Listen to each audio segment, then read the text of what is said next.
Assalaamu calaykum. Diin macnaheedu waa habka nolosha ama way of life. Si ay diintu u noqoto diin sax ah oo la raacana, waa inay dhinac kasta oo nolosha taabanaysaa oo weji wanaagsan u samaynaysaa hab nololeedka ummadana siyaasi ahaan iyo dhaqaale ahaan iyo nolol ahaanba ay saameynaysaa oo la falgelaysaa. Haddaba waxaynu muuqaalkeenan ku eegaynaa su'aalo badan oo aanay dadka Kiristaanka ahi ka jawaabi karayn. haddii ay diintu su'aalo caadi ah ka jawaabi kari weydana, diin saxan maaha. su'aalahan waxaynu u weydiinaynaa dadka Kiristaanka qaabka ay iyagu ka aaminsan yihiin diintooda iyo Nabi Ciiseba. شكرا يا ربي شكرا هديت قلبي شكرا نورت دربي شكرا يا رب. kow haddii uu Ilaahay u xiiso qabo oo uu jecel yahay inuu carruur dhalo, muxuu Ciise oo qura u dhalay ee awlaad badan oo ishiisu ku doogsato u dhali waayey? laba Ilaahay waa cadaali oo waxba ma dulmiyo. Nabi Ciisena isaga ayaa dhalay oo waa wiilkiisii. adduunka ayuuna u soo dejiyey oo waa la salbiyey inta macatab la suray. sababta loo salbiyeyna waa in gafkii aabaheen aadan galay dadka laga dhaafo oo laynaga daahiriyo. haddaba Ilaahay waa caadile. muxuu Ciise oo isagu dhalay oo aan dembi lahayn u salbiyey ee nebi aadankii dembiga galay u salbin waayey si uu dadka uga daahiriyo gafkii uu soo duway? ilaan ciddii dembi gasha ayuunbaa laga jaraaye.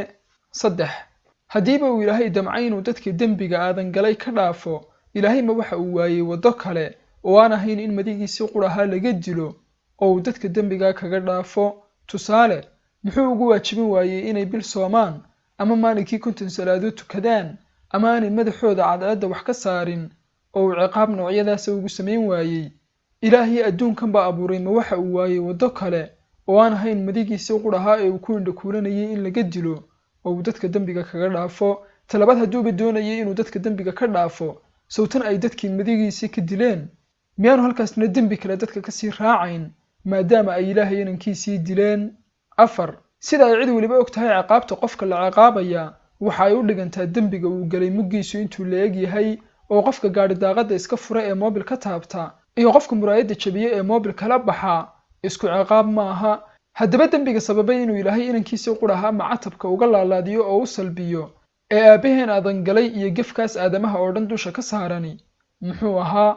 ma malag ayuu dilay aabaheen aadan? ma Ilaahay ayuu inuu u sujuudo diiday? waa maxay dembiga waxaas oo ciqaaba mutaystay? waxay kuugu jawaabayaan dembigu waa wax sahlan oo geed lagu yidhi ha cunin ayuu midho ka cunay. halkaana waxaad ka weydiisaa oo geedkaas aabaheen aadan midhaha ka cunay, Ilaahay ma waxa uu waayey ciqaab sahlan oo u dhiganta marka uu wiilkiisa keli ahaa soo dejiyey ee la salbiyey? se Ilaahay wiilkiisa keli ahaa in loo ciqaabo oo laga jaro gafkaasi ma u qalmaa? yacni in midho geed laga cunay ciqaabtoodu ay noqoto in wiilkii quraha ee Ilaahay dhalay loo dilo? dembi iyo ciqaab isu qalma ma noqon karaan? shan weydii qofka Kiristaanka sida Ciise loo dilay. wuxuu ku odhanayaa waxa loo dilay si xun oo xanuun badan. macatabka ayaa 4 waaxood loo saaray, masaabir ayaa looxa loogu qabtay waaxyihiisa, mindi ayaa lagu jarjaray, dareere xanuunka ku siyaadinayana waa lagu saydhiyey si uu cadaabta u dhadhamiyo. isaguna wuu cabaadayay oo qaylinayay isaga oo leh aabbow i badbaadi. halkaa dabadeed hal su'aale ka weydii oo ku dheh Ilaahay muu maqlayn miyaa wiilkiisa u cabaadaya? wuxuuna ku odhanayaa maya, Ilaahay wax walba wuu maqlayaa. weydii Ilaahay muu arkayn miyaa wiilkiisa sidaa loo jarjarayo? maya, Ilaahay wax walba wuu arkaa ayuu ku odhanayaa. weydii Ilaahay waa caajis miyaa oo wiilkiisa inuu badbaadiyo wuu awoodi waayey? maya, Ilaahay wax walba wuu awoodaa ayuu ku odhanayaa. weydii Ilaahay waa caniid madax adag oo naxariis daran oo wiilkiisa badbaadin waayey oo u naxariisan waayey miyaa? maya, Ilaahay waa raxmaanur raxiim ayuu ku odhanayaa. weydii Ilaahay waa daalin oo inankiisa u barooranaya ee sidaa loo dulmiyayo dulmiga ayuu ku eeganayay miyaa? maya, Ilaahay waa caadil oo cidna ma dulmiyo ayuu ku odhanayaa. markaa dabadeetna hal su'aalo weydii haddii uu Ilaahay arkayay wiilkiisa sidaa loo jarjarayo, maqlayay cabaadkiisa iyo aabowdiisa, wax walba awoodayay oo awooddiisu aanay qiyaas lahayn, uu ogaa oo arkayay sida ay wax u dhacayeen, caadilna uu yahay oo aanu cidna dulmiyin, inankiisuna uu markii horeba ceebka saliin ahaa, muxuu u badbaadin waayey wiilkiisa? 6 waxa aad weydiisaa Ilaahay si uu Ilaahay u noqdo waa inuu yeeshaa awood uu wixii uu doonaba ku samayn karayo oo aan xadidnayn. haddii aanu rabitaankiisa samayn karin, ama ay jirto cid rabitaankiisa ka hor iman kartaana ilaah ma noqonayo. waa sax ayuu ku leeyahay.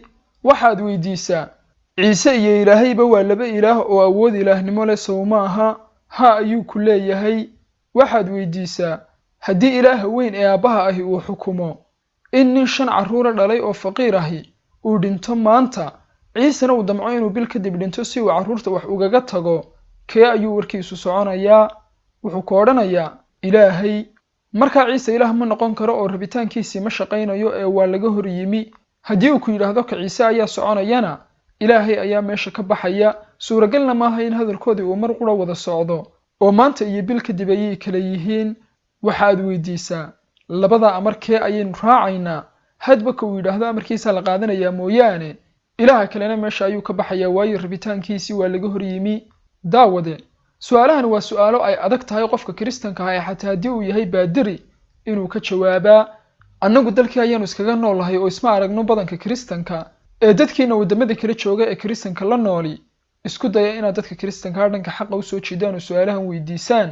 haddii aad qof muslimisaan ajarka uu weligiiba shaqaysanayo idinkuna qaybtiina ayaad ku leedihiine.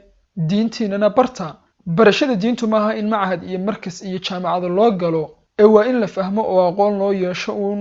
waxaana aad aqoon ugu yeelan kartaa inaad dhegaysato muxaadarooyinka, inaad dhegaysato kutubta ay culimmadu duubto, xataa haddii ay carabiga kugu adag tahay. waajibna maaha haddii aad istiraahdo diinta baro inaad jaamacad u gasho oo ka qalin jabiso oo shahaado ka qaadato, ee waa inaad u barataa si aad xaaraanta iyo xalaasha ugu kala garato, waddada saxda iyo waddada siloona ugu kala saarto. شكرا يا ربي شكرا هديت قلبي شكرا نورت دربي شكرا شكرا يا رب